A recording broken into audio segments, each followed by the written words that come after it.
Students जो भी ये यूट्यूब चैनल देख रहे हैं, ठीक है, उनको जो है क्लास 10th का जो सिलेबस है काव्य का, वो इस पर शेयर किया गया है। मतलब आप कोई भी अगर हो स्कूल के अलावा, वो भी इसे देख सकता है। ठीक है, तो जो सूरदास है ये भक्ति काल के सगुण शाखा के कृष्णाश्रयी उप शाखा के कवि है। ठीक है, सूरदास ने अपनी रचनाओं में कृष्ण की बाल लीलाओं का वर्णन किया है। ठीक है, उसी के कुछ पद जो है आपके 10th के सिलेबस में लिए गए हैं। ठीक है, हम एक पद पढ़ेंगे, मतलब एक लाइन पढ़ेंगे, उसके बाद उसका एक्सप्लेनेशन है। ठीक है, ध्यान से।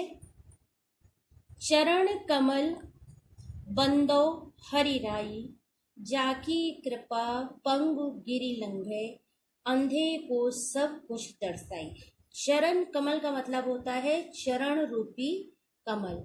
बंदो माने वंदना, हरि माने ईश्वर की। ठीक है, राई माने पहाड़। ठीक है, राई मतलब जो तिनके के समान होता है। तो मैं, लेखक कवि अपने लिए संबोधित करता है, सूरदास जी कहते हैं कि मैं श्री कृष्ण के कमल सदृश चरणों की वंदना करता हूँ। इन चरणों में वह शक्ति है, जाकी माने जिसकी कृपा से, पंग माने लंगड़ा, गिरी माने पहाड़, लंघे माने लांघ जाता है। मैं श्री कृष्ण के कमल के समान चरणों की वंदना करता हूँ। इन चरणों की कृपा से लंगड़ा भी जो है वो पर्वत को लांघ सकता है। अंधे को सब कुछ दर्शाई, दर्शाई माने दिखाई देता, और जो अंधा व्यक्ति है उसे भी सब कुछ दिखाई देने लगता है। कहने का अर्थ है कि ईश्वर की कृपा से अंधे व्यक्ति को सब कुछ दिखाई देता है। बहिरो सुने, गूंगे पुनि बोले, रंग चले सिर छत्र धराई। बहिरो माने बहरा। कहते हैं कि ईश्वर की जब कृपा होती है तो बहरा सुनने लगता है, और गूंगा व्यक्ति जो है वह पुनः मतलब दोबारा बोलने लगता है। रंक चले, रंक माने होता है भिखारी, और जो भिखारी है वो भी राजा की भांति अपने सिर पर छत्र धारण कर सकता है। सूरदास स्वामी करुणा में बार बार बंदो तिह पाई। तो सूरदास जो है वो कहते हैं कि मेरे स्वामी, स्वामी यहाँ श्री कृष्ण के लिए आया है। सूरदास जी कहते हैं कि मेरे स्वामी बड़े करुणाशील है, करुणा में मतलब दयावान है। बार बार बंदो तिह पाई, इसलिए मैं अपने दयालु दयावान श्री कृष्ण के चरणों की बार बार वंदना करता हूँ। नेक्स्ट सेकंड नंबर पद है, अविगत गति कछु कहत न आवे, ज्यों गूंगे मीठे फल को रस अंतर्गत ही भावे। इसमें जो भक्त है, प्रवर जो मतलब भक्त कवि सूरदास है, वो सगुण कृष्ण भक्ति शाखा के कृष्ण की भक्ति का गुणगान करते हुए कहते हैं कि ईश्वर जो है वो सगुण रूप में दिखाई देता है, मतलब कृष्ण जो है वो शरीर विराजमान है। ठीक है, कवि को निर्गुण निराकार ब्रह्म की उपासना करना जो है वो संभव प्रतीत नहीं होता है। ठीक है, इसीलिए कवि कहता है कि अविगत गति कछु कहत न आवे। कहने का अर्थ है कि निर्गुण भक्ति में, अविगत मतलब कहते हैं जिसकी कोई गति ही नहीं है, उसके बारे में उसकी भक्ति करने से कछु कहत ना आवे, मतलब उसकी भक्ति करने से कोई भी आनंद नहीं मिलता है। ज्यों गूंगे मीठे फल को रस अंतर्गत ही भावे। कहते हैं कि यह तो ऐसे ही है जैसे किसी गूंगे मनुष्य को मीठे फल खिलाकर उससे उन फलों का स्वाद पूछा जाए। कहने का अर्थ है कि अगर गूंगे व्यक्ति से हम उसके फल का लाभ पूछेंगे तो वो नहीं बता सकता, क्योंकि उसने उस भक्ति को अंदर ही अंदर महसूस किया है। क्योंकि वो बोल नहीं सकता, इसलिए वो अपने अनुभव को बता नहीं सकता है। परम स्वाद सबहि सुनिरंतर अमित कोश उपजावे। कहते हैं कि परम स्वाद, कहते हैं कि जो भक्ति का परम आनंद होता है वह सबही सुनिरंतर, कहते हैं कि वो लगातार अमृत तोष उपजावे, कहते हैं कि उसी व्यक्ति के अंदर उत्पन्न होता है, असीम सुख के साथ उत्पन्न होता है जो उसे महसूस करता है। कहते हैं कि निर्गुण ब्रह्म भी कुछ ऐसी ही वस्तु है। कहते हैं कि निर्गुण ब्रह्म जो है वो ऐसा होता है कि जो उसे उसका स्वाद चखता है वही उसे महसूस करता है। मन बानी को अगम अगोचर सो जाने जो पावे। कहते हैं कि मन वाणी, कहते हैं कि जो मन रूपी वाणी होती है उसको अगम अगोचर मतलब अपनी पहुंच से बाहर होता है, अगोचर मतलब जो इस गोचर का ना हो, इस पृथ्वी का ना हो, सो जाने जो पावे। कहते हैं कि जो मन रूपी वाणी है, जो निराकार ब्रह्म है, उसे वही जान सकता है जिसने उसे पाया हो। कहते हैं कि निर्गुण ब्रह्म जो है वो ज्ञान प्राप्त करके उसी तरह आनंद की प्राप्ति करता है जैसे उसने महसूस किया हो। कहने का अर्थ है कि निर्गुण ब्रह्म मन और वाणी की पहुंच के बाहर की वस्तु है, मतलब निर्गुण की उपासना अत्यधिक कठिन है। रूप रेख गुण जाति जुगति बिनु निरालंब कित धावे, सब विधि अगम विचारहि ताते सूर सगुन पद गावे। कहते हैं कि रूप रेख गुण जाति, कहते हैं कि जिसकी रूप है, रेखाएं हैं, मतलब एक आकार है, गुणों से भरा हुआ है, जाति है, जुगति बिन, कहते हैं कि जो युक्तिपूर्ण है, मतलब जिसने युक्ति है उसको निरालंब किति धावे, कहते हैं कि उसके लिए किसी भी आधार की आवश्यकता नहीं है। कहते हैं कि इंद्रियों से उसको जाना नहीं जाता है, मतलब जो ईश्वर है उसको हम अपनी इंद्रियों के माध्यम से जान नहीं सकते हैं, बस जो उसे पा लेता है वही उसे सिद्ध कर सकता है। कहने का अर्थ है कि उसकी कोई रूपरेखा नहीं है, वह सत्य रज तम गुणों से भरा हुआ है और उसकी सत्ता को सिद्ध करने के लिए निरालंब माने आधार, या उसको सिद्ध करने के लिए किसी की भी आवश्यकता नहीं है। सब विधि अगम विचारहि ताते सूर सगुन पद गावे। कहते हैं कि इस प्रकार के निराकार ब्रह्म की भक्ति में मन को कोई भी सहारा नहीं मिलता है। सूरदास जी कहते हैं कि ऐसे जो पद होते हैं, जो निर्गुण भक्ति शाखा के जो पद होते हैं, उनका चिंतन और मनन करने से कोई भी लाभ नहीं होता है। उसे प्राप्त करना सब विधि अगम, मतलब सभी विधियों से उसे प्राप्त करना एवं जानना अत्यंत कठिन कार्य है।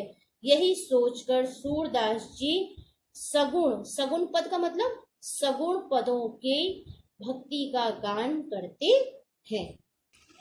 नेक्स्ट पद है हम लोगों का तीसरा पद है, ठीक है। तीसरा पद जो है इसमें सूरदास ने कृष्ण के बाल्यकाल का मतलब वात्सल्य रस का वर्णन किया है। मतलब कृष्ण जो है वो बाल्यावस्था में यशोदा के घर में कौन कौन से क्रियाकलाप करते हैं और माता यशोदा उनसे कैसे प्रभावित होती हैं, इसका वर्णन किया है सूरदास। और सूरदास जो हैं वात्सल्य रस के श्रेष्ठ कवि भी माने जाते हैं, ठीक है। पद देखिए, किलकत कान्हा घुटोरवन आवत, घुटोरवन माने होता है घुटनों के बल, मणिमय कनक नंद के आंगन, मणिमय माने होता है मणियों के, कनक माने सोने के, मणियों और सोने के नंद का जो आंगन है, बिंब पकड़बे धावत, बिंब माने होता है परछाई, परछाई को पकड़ने के लिए धावत माने दौड़ते हैं। कबहू निरखी हरि आप छा को करसों पकड़न चाहत, कभी, निरखी माने देखकर, हरि माने भगवान कृष्ण, अपनी ही छा मतलब परछाई को, करसो पकड़न चाहत, उसको पकड़ना चाहती हैं। श्री कृष्ण जो है घुटनों के बल चलते हुए आंगन में, यशोदा के आंगन में घुटनों के बल चलते हुए किलकत माने किलकारियां मार रहे हैं, मतलब अर्थात हंस रहे हैं। उधर से किलकते हुए हंसते हुए बाल कृष्ण जो है उनको देखकर माता यशोदा जो है वो मतलब प्रसन्नचित्त हो रही हैं। वे कनक मतलब सोने और मणियों से जड़ित बाबा नंद के आंगन में बिंब पकड़ धावत अपने ही प्रतिबिंब को, अपनी ही परछाई को पकड़ने के लिए दौड़ते हैं। कबहू निरख हरि आपो छाको, और कभी अपनी ही परछाई को देखकर उसे पकड़ना चाहती हैं। कहते हैं कि बच्चा जब छोटा होता है तो उसका एक स्वभाव होता है कि वो परछाई में या पानी में जो भी चीजें देख लेता है तो उसे पकड़ने की कोई कोशिश करता है। उसे ऐसा लगता है कि मेरे संग कोई छोटा बालक खेल रहा है। किलकी हसत राजत द्वय दतिया पुण्य पुण्य तिहि अवगाहत। कहते हैं कि जब श्री कृष्ण जो है किलकी हसत, जब किलकारी मारकर हंसते हैं तो राजत द्वय दतिया, राजत माने होता है चांदी, तो उनकी चांदी के समान जो दो दांत हैं वो पुण्य पुण्य तिहि अवगावत, कहते हैं जो उनके चांदी जैसे दांत चमकते हैं तो वो कभी दिखाई देते हैं और कभी ही छिप जाते हैं। अवगाहत माने होता है आना और जाना, तो कभी जब वो हंसते हैं तो वो दांत दिखाई देते हैं और जब वो हंसना बंद कर देते हैं तो वो उनके दांतों की जो चमक है वो छिप जाती है। कहने का अर्थ है कि बाल्यावस्था में बच्चे के केवल दो ही दांत आगे के निकलते हैं, उसी का सूरदास ने वर्णन किया है। बड़ा विचित्र ही दृश्य था। कनक भूमि पर कर पग छाया, यह उपमा एक राजती।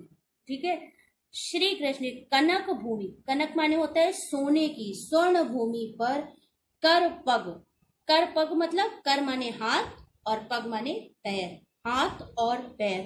कहते हैं कि श्री कृष्ण के हाथ और पैर कमल के समान हैं।